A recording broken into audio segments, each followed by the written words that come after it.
Hey there, I'm Hallie, and we're coming on the air tonight with what could be a sigh of relief after the outage that broke the internet. It basically did, because Amazon's web services seem to be back online and working now. Maybe not 100%.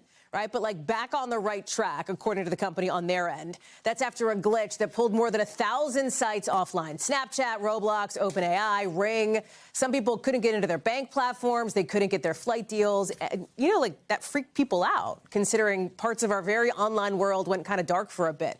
I want to get right to Brian Chung. So here we are, 5 o'clock Eastern, Brian. Throughout the day, we had seen like, okay, things are back online. Wait, they're not. Yes, they are. No, they're not. Where do things stand now, and why has this been so complicated to fix? Yeah, Hallie, it's been a real roller coaster ride. We actually just got an update from Amazon in the last few minutes. They said, quote, we see full recovery, I'm paraphrasing, in approximately the next 2 hours. So they're basically saying they're on their way to fixing this. Not quite yet. But again, we heard that earlier this morning. And then shortly after that, it seemed like issues were again spiking for the range of different companies. What is so amazing about this story is that there were so many different types of industries that were impacted by this particular outage, again, which is traced back to Amazon Web Services, or AWS, when it came to Fidelity, being able to access your bank apps, trying to send someone a Snapchat, trying to get into your school tools. Those in the classroom were unable to get into things like Blackboard. You could see all these other types of companies that were impacted by this outage. The company is saying that this is, quote, an operational issues. It has something to do with one of their core database products,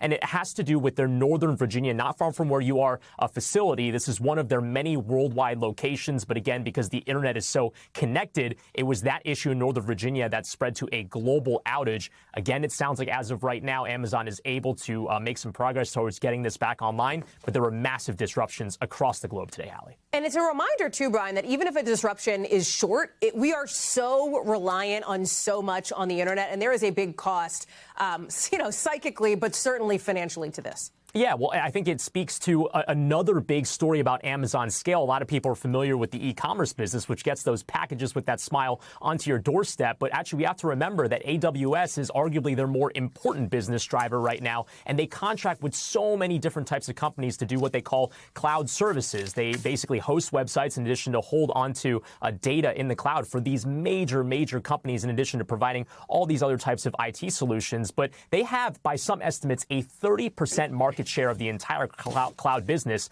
The other competitors are Microsoft and Google. And one cybersecurity expert I was talking to today was basically describing this as, if you put all those eggs into one massive basket, well, if you have one choke point, guess what? The whole world ends up going down with it. So not to get too technical, I honestly probably wouldn't understand it anyway, but like big picture, layman's terms, how do they prevent it from happening again? Like, is this one of those instances where they see this huge disruption that's affected literally, people around the world, millions of them, and then are able to patch up the gaps, so to speak? Yeah. Is that how this goes?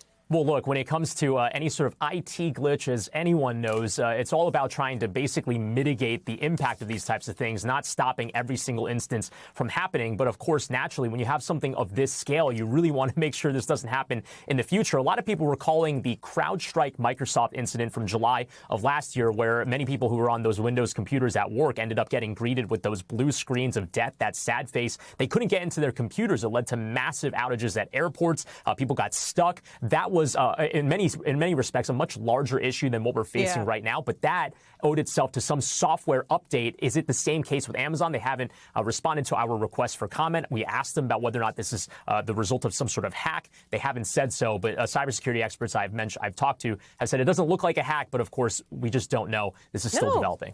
A lot of questions on that one, Brian, including, did they try turning it off and then turning it back on again? I don't know. We'll see. Yeah, let me go in there. Also hit the switch.